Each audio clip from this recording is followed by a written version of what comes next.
Hi నమస్తే అండి. ఈరోజు మనము ఆలు టమాటా కర్రీ చేసుకుందాము. దానికి కావాల్సిన పదార్థాలు చూద్దాము. ముందుగా స్టవ్ ఆన్ చేసి పాన్ పెట్టుకున్నాము. కొంచెం ఆయిల్ వేద్దాము. ఆయిల్ కూడా వేడైంది. ఇప్పుడు పోపు గింజలు వేద్దాము. జీలకర్ర, శనగపప్పు, మినప్పప్పు, ఆవాలు, 1 ఎండుమిర్చి కొంచెం లైట్గా బ్రౌన్ కలర్ వచ్చేంత వరకు వేపుదాము. పోపు గింజలు మంచిగా బ్రౌన్ కలర్ వచ్చాయి కదా, ఇప్పుడు ఆనియన్ వేసి ఇవి కూడా మంచిగా బ్రౌన్ కలర్ వచ్చే వరకు ఇలా కలియపెట్టుకుంటూ ఉందాము. ఆనియన్ మంచిగా బ్రౌన్ కలర్ వచ్చింది కదా, ఇప్పుడు కరివేపాకు వేద్దాం. కరివేపాకు, అలాగే కొంచెం అల్లం పేస్టు, పసుపు వేసి మంచిగా ఇలాగా పచ్చివాసన పోయే వరకు కొంచెం ఒక 1 మినిట్ ఇలాగా కలియపెట్టుకున్న తర్వాత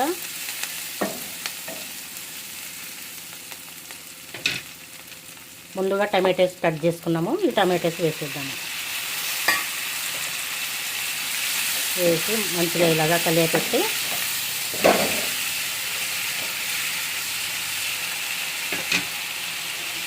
తగినంత రాళ్ళ ఉప్పు కూడా వేద్దాము.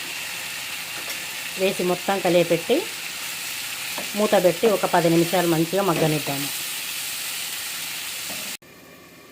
ఒక్కసారి మూత తీసి చూద్దాము.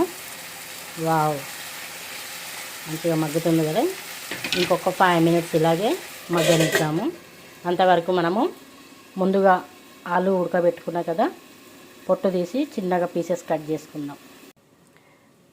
ఆలుగడ్డ ఈ విధంగా పీసెస్ కట్ చేసుకున్నాం కదా, మళ్ళీ ఒకసారి మూత తీసి చూద్దాము టమాటా ఉడికిందో లేదో.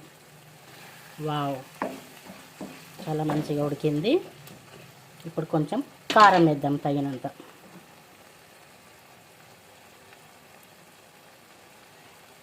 కారం వేసి మంచిగా కలియపెట్టి కొన్ని వాటర్ యాడ్ చేద్దాము. వాటర్ యాడ్ చేసిన తర్వాత ఒక 2 మినిట్స్ ఉడకనిద్దాం కారం. మళ్ళీ మూత పెట్టేసుకుని ఒకసారి మూత తీసి కలియపెడదాము. వావ్, మంచిగా మగ్గింది కదా. ఇప్పుడు ఆలు వేసి మొత్తం కలియపెడదాము. ఆలు కూడా వేసి కలియపెట్టాము కదా. ఇప్పుడు కొత్తిమీర, కొంచెం 1 టేబుల్ స్పూన్ కొబ్బరి వేద్దాము. వేసి కలియపెడదాం. ఆలు టమాటో కర్రీ రెడీ అండి. ఇది అన్నంలో అయినా, చపాతీలో అయినా, రైస్లో కూడా తినవచ్చు. చాలా టేస్ట్గా ఉంటుంది.